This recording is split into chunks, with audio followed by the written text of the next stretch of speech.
baahida uu bila'aadanka ka wada siman yahay ayaa ah guusha, balse halka ay ku kala hormareen dadka ayaa ah labada farqi ee u dhaxeeya waa inaan guulaystaa iyo waxaan u baahanahay inaan guulaysto. haa, waa laba jumladood oo isku dhow, balse u dhaxeeya farqi aad u weyn, kaasoo ka dhiga mid ay dadka guuldoonayaasha ah ay ku kala hormareen. aan isla qeexno micnaha labada jumladood annagoo dul istaagayna mid walba iyo waxa ay ka dhigan tahay.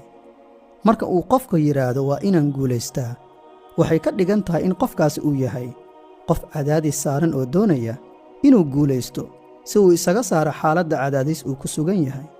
waa qof qasban oo aan lahayn filasho aan ka ahayn guul, oo wuxuu aaminsan yahay haddii uusan guulaysan in wax walba ay isku dhammaan doonaan, isagana uusan ka kabsan doonin. waa fikir cabsi iyo walwal ku dhisan. qofka isticmaala jumladda waa inaan guulaystaa waxay u badan tahay inuusan guulaysan, sababtuna waxay tahay degdegga iyo walbahaarka ku furan aawgiis, kaasoo ugu dambayn ka dhigi karta haddii uu guuldaraysto mid rajo dhiga, istarays isku fura, kana qoomameeya go'aanadii cabsida ku dhisnaa uu qaatay.